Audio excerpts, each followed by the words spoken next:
नमस्कार मित्रांनो, महाराष्ट्रामध्ये एका छोट्याशा गावात राहणारी एक 28 ते 30 वर्षाची महिला दारोदारी जाऊन भीक मागून आपले पोट भरत होती. अशीच भीक मागत ती एका घराच्या दारासमोर पोहोचली. तिथे गेल्यानंतर ती दरवाजाबाहेर उभी राहून आवाज देऊ लागते की कोणी घरात असेल तर मला काहीतरी खायला द्या. मी 3-4 दिवसापासून उपाशी आहे. थोडा वेळ ती भिकारी महिला आवाज देत राहते, परंतु आत कोणी काहीच प्रतिसाद देत नाही किंवा कोणी दरवाजा उघडत बाहेर येत नाही. त्यामुळे ती भिकारी महिला नाराज होऊन परत जायला निघते. तेवढ्यात पाठीमागून आवाज येतो, थांबा, मी बाथरूम मध्ये होतो, त्यामुळे मला बाहेर यायला उशीर झाला. तेव्हा ती भिकारी महिला मागे फिरून पुन्हा त्या घराच्या दरवाजासमोर येऊन उभी राहते. तेव्हा तो आवाज देणारा माणूस सुद्धा त्यांच्या घराच्या मुख्य दरवाजात येऊन उभा राहिला होता. त्या व्यक्तीचे वय होते राजेश. राजेशचे वय 35 वर्ष होते. राजेशने जेव्हा त्या भिकारी महिलाला पाहिले तेव्हा तो तिच्या चेहऱ्याकडे पाहत राहिला. आता जेव्हा ती भीक मागणारी महिला समोर त्या घरातील व्यक्तीला पाहते तेव्हा ती पुन्हा म्हणते, साहेब, मी 3-4 दिवसापासून उपाशी आहे. मला खूप भूक लागली आहे. मला काहीतरी खायला द्या. त्या भिकारी महिलेकडे पाहतो आणि म्हणतो, कदाचित मी तुम्हाला कुठेतरी पाहिल्यासारखे वाटते आहे. राजेशचे असे बोलणे ऐकल्याबरोबर ती भिकारी महिला एकदम हसू लागते आणि म्हणते, साहेब, तुम्ही मला कुठे पाहिलं असणार? माझं तर रोज हेच काम आहे. मी दारोदारी जाऊन भीक मागून पोट भरते. तेव्हा अशीच कोणाच्या तरी दारात तुम्ही मला पाहिलं असाल. त्यावेळी राजेश म्हणतो, नाही, मी कदाचित तुला खूप चांगल्या प्रकारे ओळखतो. तेव्हा ती भीक मागणारी महिला विचारात पडते की हा माणूस मला कसे ओळखत असेल. तेव्हा राजेश तिला म्हणतो, तू शीलाची मैत्रीण नंदिनी तर नाही ना? आता जेव्हा ती भिकारी महिला स्वतःचं नाव राजेशच्या तोंडातून ऐकते तेव्हा ती हैराण आणि आश्चर्यचकित होऊन जाते आणि म्हणते, हो, माझं नाव नंदिनी आहे, पण तुम्ही शीलाला कसं ओळखता? तेव्हा राजेश म्हणतो, शीला माझी बायको आहे आणि माझे शीला बरोबर लग्न झाले होते. तेही ती भिकारी महिला म्हणते, पण शीलाचा नवरा तर खूप सडपातळ होता. तुम्ही तर खूप जास्त तंदुरुस्त दिसत आहात. तेव्हा राजेश म्हणतो की व्यायाम करून, काजू बदाम खाऊन आता माझे शरीर वाढले आहे. ती भिकारी महिला म्हणते की शीला कुठे आहे? शीला घरात असेल तर तिला बाहेर बोलवा. मला तिच्याबरोबर बोलायचं आहे. तेव्हा राजेश थोडा निराश होतो आणि आपल्या चेहऱ्यावरील नाराजीत तो हळू आवाजात म्हणतो, शीला तर मला सोडून गेली आहे. तेव्हा ती भिकारी महिला राजेशला विचारते की असे काय झाले जे शीला तुम्हाला सोडून गेली?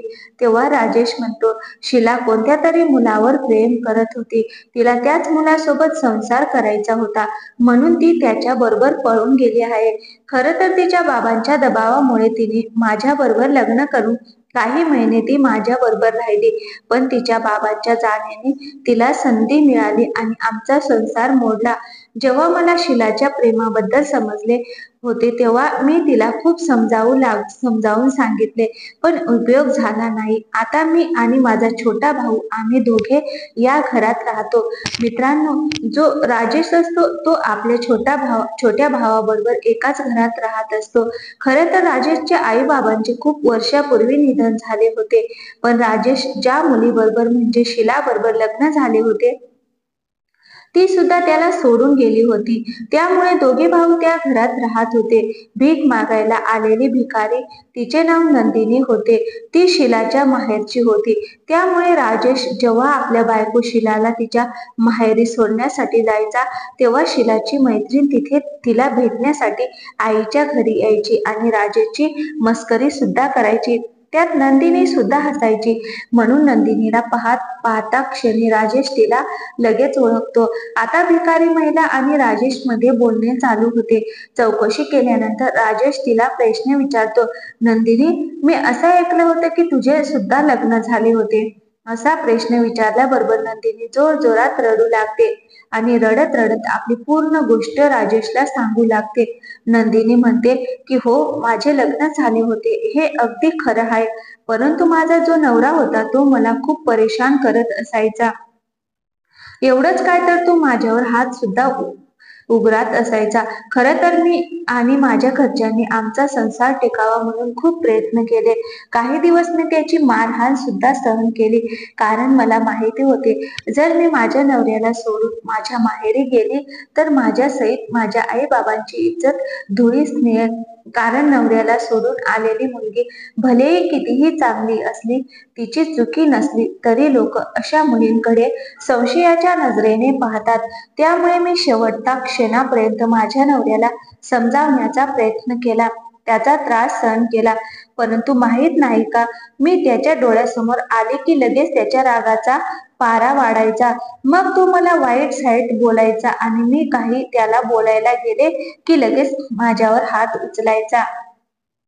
माझे सासू सासरे सुद्धा त्यांच्या मुलाच्या बाजूने होते, त्यामुळे सासरच्या घरी मी एकटी पडली होती. शेवटी माझी सहनशक्ती संपली आणि मी माझे सासर सोडून कायमची माहेरी आली. खरं तर माझ्या नवऱ्याला हेच हवे होते, म्हणून मी माहेरी आल्यावर त्यांनी मला परत बोलावले नाही. उलट त्यांनी घटस्फोटाचे पेपर पाठवून दिले आणि माझा घटस्फोट झाला. घटस्फोट झाल्यानंतर मी माझ्या आई बाबांच्या घरी राहू लागली होती. परंतु कालांतराने पुढे माझे आई बाबा हे जग सोडून गेले. त्यानंतर मात्र माझा दादा आणि वहिनी माझ्याबरोबर वाईट वागू लागल्या.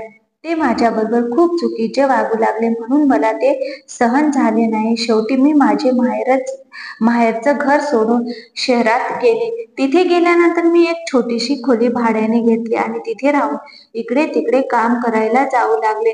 परंतु जिथे मी काम करायला जात होते तिथे लोक माझ्यावर घाणेरडी नजर टाकायचे. मी खूप वेगवेगळ्या ठिकाणी काम करून पाहिले, परंतु प्रत्येक ठिकाणी मला तोच अनुभव येत होता.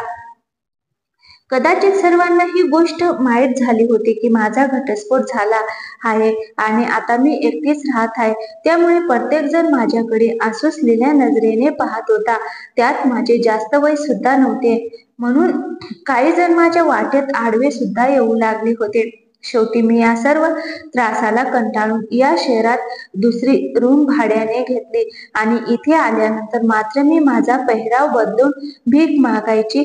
माझ्याबरोबर काहीतरी चुकीचे घडू शकेल याची भीती मला वाटत होती. खरं तर मला असे वाटत होते की एखाद्या घरी जाऊन मी काम करू लागले तर या सर्व त्रासापासून माझी सुटका होईल. पण ज्या घरात मी काम करायला जायची त्या घरातील पुरुष माझ्यावर वाईट नजर ठेवू लागले. म्हणून तर मी भीक मागायला सुरुवात केली. हे ऐकून राजेशच्या डोळ्यात पाणी येते. तोही रडू लागतो. मग काही वेळाने दोघेही शांत होतात.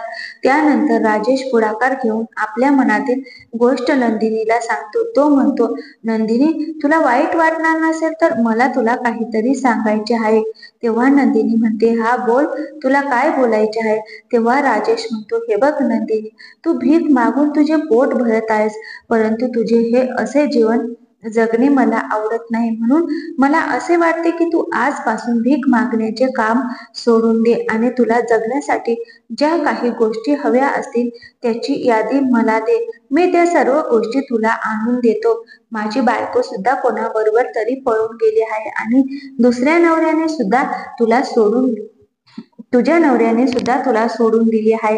आता माझ्या घरात कोणीही महिला नाही योग्य प्रकारे घर सांभाळू शकेल. त्यामुळे मला असे वाटते की आपण दोघं एकमेकांबरोबर लग्न केले तर याविषयी तुझं काय मत आहे. तू माझ्याबरोबर लग्न करण्यास तयार आहेस का. तेव्हा काही क्षण नंदिनी अगदी शांतपणे उभी राहिली आणि विचार करते. मग काही वेळ विचार केल्यानंतर नंदिनी राजेशला म्हणते, राजेश, तू जे काही बोलत आहे ते मला पटत आहे, पण जर का तुझी पहिली बायको तुझ्याकडे परत आली तर त्यावेळेस तू मला पुन्हा घराबाहेर काढशील. त्यामुळे पुन्हा मला त्या सर्व त्रासातून जावे लागेल.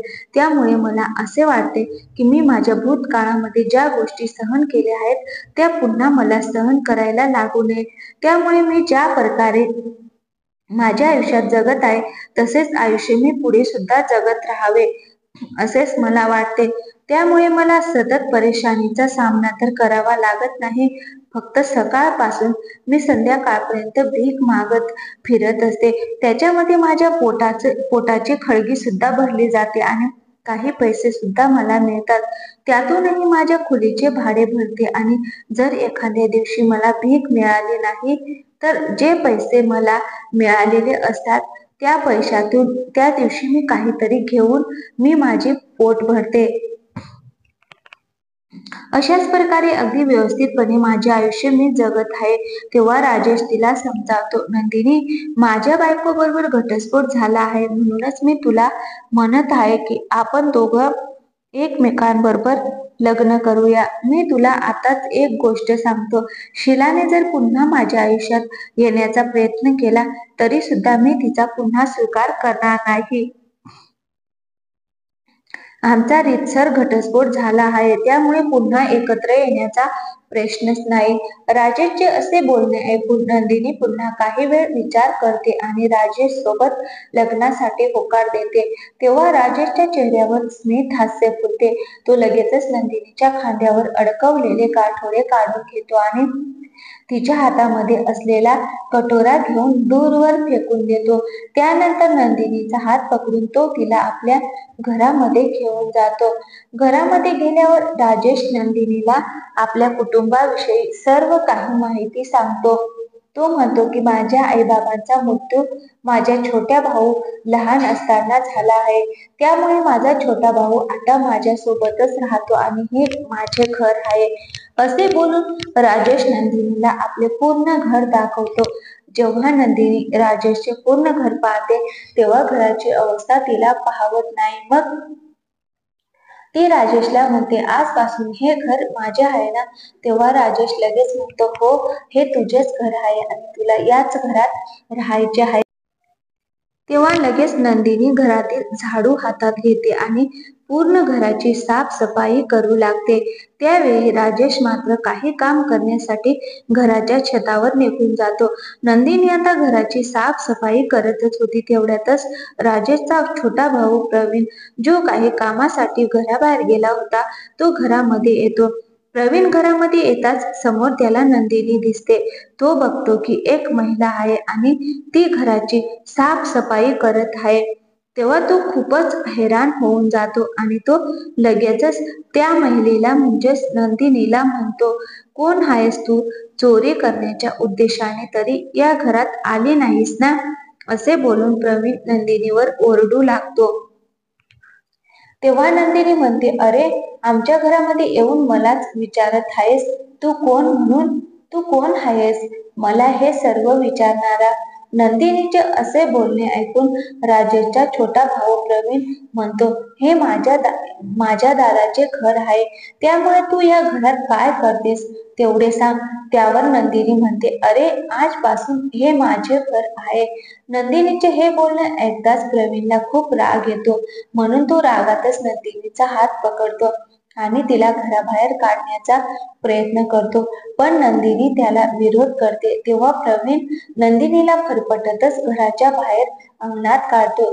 त्यावेळी मात्र नंदिनी प्रवीणला समजावण्याचा प्रयत्न करते, अरे, राजेशने मला या घरात आणली आहे, त्यामुळे राजेश शिवाय दुसरा कोणीही मला या घरातून बाहेर काढू शकत नाही. तुझी हिंमतच कशी झाली माझा हात पकडून मला घराबाहेर काढण्याची? अशी काही वेळ त्या दोघांमध्ये जोरात बाचाबाची होते. पण जेव्हा घराच्या छतावर असलेल्या राजेशला त्यांच्या बोलण्याचा आवाज जातो तेव्हा राजेश वरूनच आवाज देत म्हणतो, दोघेही शांत राहा, मी काही वेळातच खाली येतो. मग राजेश शेतावरून खाली उतरून जिथे त्याचा छोटा भाऊ प्रवीण आणि नंदिनी उभे होते तिथे अंगणात येतो. तिथे पोहोचल्यानंतर राजेश आपल्या छोट्या भावाला प्रवीणला सर्व गोष्ट नीट समजावून सांगतो की तुझ्या वहिनीची मैत्रीण आहे, दारोदारी भीक मागून आपले पोट भरत होती. तुझी वहिनी मला सोडून गेली आहे आणि हिच्या नवऱ्याने सुद्धा हिला घटस्फोट देऊन घराबाहेर काढले आहे. तेव्हा मी विचार केला की मी स्वतः हिला अगोदर पासून ओळखत आहे, त्यामुळे हिला आपल्याच घरात ठेवून घ्यावी. ही आपल्या घरात राहिल्यावर घरातील महिलेची सर्व कामे ही करेल, त्यामुळे आपल्याला सुद्धा आधार होईल आणि हिला सुद्धा दारोदारी फिरायला नको. राजेशचे हे सर्व बोलणे ऐकून सुरुवातीला तर त्याच्या भावाला प्रवीणला थोडे आश्चर्य वाटले, कारण काही वेळापूर्वीच तो घरातून बाहेर पडला होता आणि आता तो घरात आला होता. तेवढ्यातच घरात एक सदस्य वाढला होता, पण तरीही तो म्हणतो की ठीक आहे. मग तो राजेशला म्हणतो, दादा, तू हिला अशीच घरात ठेवलीस तर गावातील लोक आपल्याकडे बोट दाखवतील आणि चारही बाजूने आपली बदनामी होईल. तेव्हा राजेशला सुद्धा प्रवीणचे हे बोलणे पटते, म्हणून तो काही वेळ आपल्या भावाच्या बोलण्यावर विचार करतो आणि म्हणतो, मग तूच सांग आता यावर आपल्याला काय उपाय करायला हवे. तेव्हा प्रवीण राजेशला म्हणतो, दादा, तुला जर हिला आपल्या घरात ठेवायची असेल तर तुला हिच्याबरोबर मंदिरात जाऊन लग्न करावे लागेल. मग ती या घरात तुझी बायको आणि माझी वहिनी म्हणून आरामात राहू शकते. तेव्हा राजेश आपल्या छोट्या भावाला प्रवीण गावातील पोलीस पाटलांना बोलावण्यासाठी पाठवतो आणि स्वतः मात्र घरामध्ये पोलीस पाटील येण्याची वाट पाहत बसतो. थोड्याच वेळात प्रवीण गावातील पोलीस पाटलांना आपल्या घरी घेऊन येतो.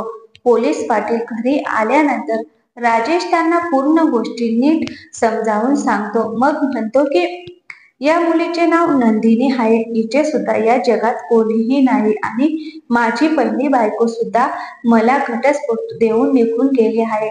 म्हणून आम्ही दोघांनीही विचार केला आहे की आम्ही एकमेकांबरोबर लग्न करावे. हवं तर तुम्ही समोरच नंदिनीला सुद्धा विचारून घ्या की तिची या लग्नाला मनापासून होकार आहे किंवा नाही.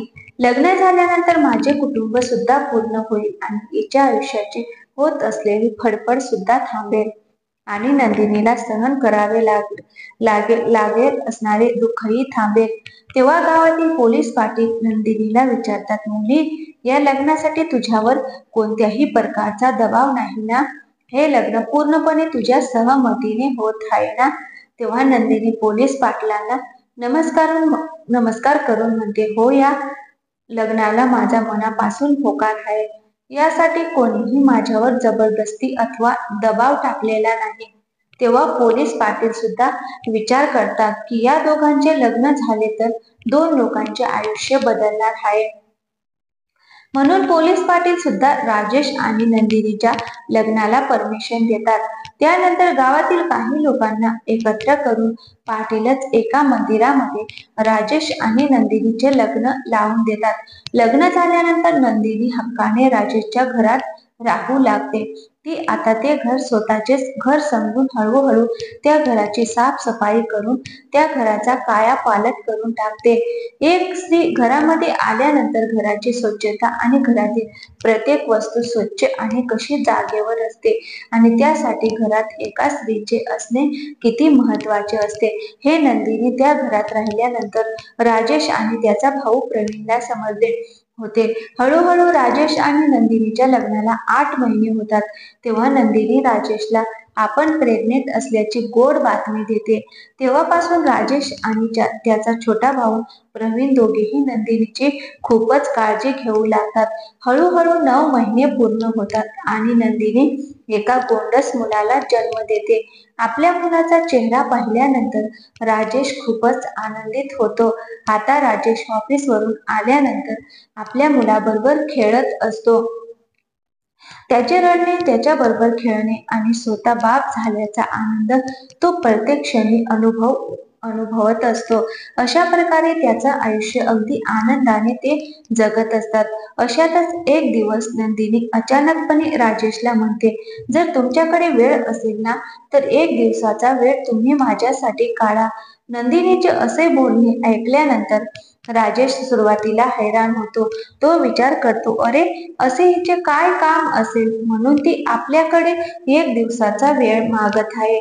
तेव्हा राजेश म्हणतो, मी तुला वेळ द्यायला तयार आहे, परंतु तुझे काय काम आहे ते तर सांग. त्यावर नंदिनी म्हणते, मी तिथे गेल्यानंतरच तुम्हाला काय काम आहे ते सांगेन, त्यामुळे तुम्हाला माझ्याबरोबर तिथे यावे लागेल. शेवटी राजेश आपल्या बायकोचे मन राखण्यासाठी म्हणतो, ठीक आहे, मी तुझ्याबरोबर तू नेशील तिथे यायला तयार आहे. तुला कधी त्या ठिकाणी मला न्यायचं आहे ते सांग.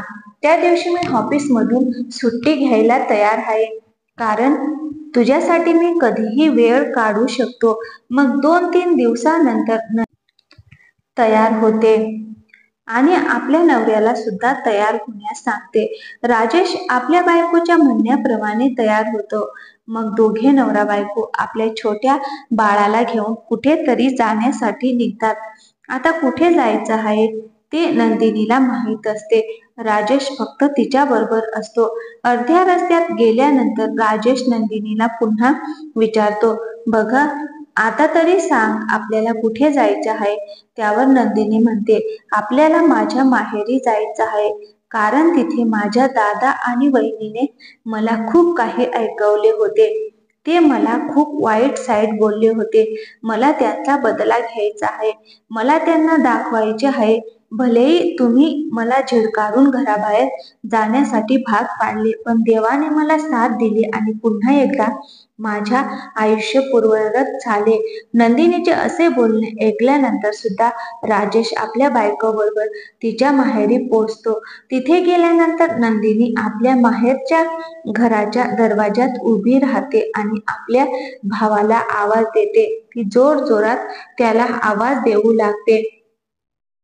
तेव्हा तिचा आवाज ऐकून आजूबाजूचे लोक सुद्धा तिथे जमा होतात. जेव्हा तिचा दादा आणि वहिनी बाहेर येतात तेव्हा नंदिनी आपल्या दादाला म्हणते, दादा भलेही तुम्ही दोघांनी मला वाईट ठरवून मला नको ते बोल लावून घराबाहेर काढलेत, परंतु देवाने माझे ऐकले आहे. माझे आयुष्य मी आता अगदी सुखा समाधानाने जगत आहे. त्यामुळे तुम्ही तुमचे पुढील आयुष्य जगत असताना तुम्हाला कोणत्याही गोष्टीची गरज पडली तर तुम्ही लोक माझ्याकडे येऊ शकता. खरं तर नंदिनीच्या दादा आणि वहिनीने छोट्या मोठ्या गोष्टींचा खाण्यावरून सुद्धा नंदिनीला खूप टोमणे मारले होते आणि याच गोष्टीवरून त्या लोकांनी नंदिनीचे जगणे मुश्किल करून ठेवले होते. म्हणून तर नंदिनी ते घर सोडून गेली होती. कारण म्हणतात ना, माणसाला कितीही काम करायला सांगितले तर काम करून माणसाचे शरीर थकते, परंतु माणूस मनाने थकत नाही. त्यामुळे दुसऱ्या दिवशी पुन्हा तो त्या जोमाने काम करतो. पण ज्या माणसाला नीट खायला प्यायला न देता सतत वाईट साईट बोलले जाते, तेव्हा तो माणूस शरीराने नाही तर मनाने थकून जातो. आणि मनाने थकलेला माणूस काम करू शकत नाही. अशीच अवस्था नंदिनीची झाली होती. म्हणून तर तिला स्वतःच्या पोटाची खळगी भरण्यासाठी ते घर सोडावे लागले होते. जेव्हा नंदिनीने ते घर सोडले तेव्हा तिच्या दादाने किंवा वहिनीने एकदा सुद्धा तिला शोधण्याचा प्रयत्न केला नाही. या सर्व गोष्टी जेव्हा तिथे जमलेले सर्व लोक ऐकतात तेव्हा मात्र नंदिनीच्या दादाचा आणि वहिनीचा चेहरा पडतो आणि लाज येणे दोघांचीही मान खाली जाते. कारण त्या दोघांनी नंदिनीला खूपच परेशान केले होते. आता ही गोष्ट सर्व लोकांना समजली होती की या दोघांच्या त्रासाला कंटाळूनच नंदिनीने हे घर सोडून गेली होती. कारण नंदिनी घर सोडून गेल्यानंतर शेजारी लोक तिच्याविषयी विचारायचे तेव्हा तिचा दादा आणि वहिनी म्हणायचे की ती कोणत्या तरी मुलाचा हात पकडून निघून गेली आहे. आम्ही तिला किती लाडात इथे ठेवत होतो, पण तिला जे करायचे होते तेच तिने केलेच. पण आज नंदिनीने सर्व लोकांसमोर आपल्या दादा आणि वहिनीचा पर्दाफाश केला होता. त्यानंतर नंदिनी आपल्या माहेरच्या घरात पाऊल टाकताच आपल्या नवऱ्याला राजेशला सोबत घेऊन आपल्या बाळासह राजेशच्या घरी निघून आले. त्यानंतर राजेश नंदिनी आपल्या मुलासह घरी येतात आणि आपले आयुष्य आनंदाने जगू लागतात. राजेशचा जो छोटा भाऊ प्रवीण असतो त्याची सुद्धा नंदिनी अगदी आईप्रमाणे काळजी घेते आणि घर सुद्धा अगदी व्यवस्थितरित्या सांभाळत आहे.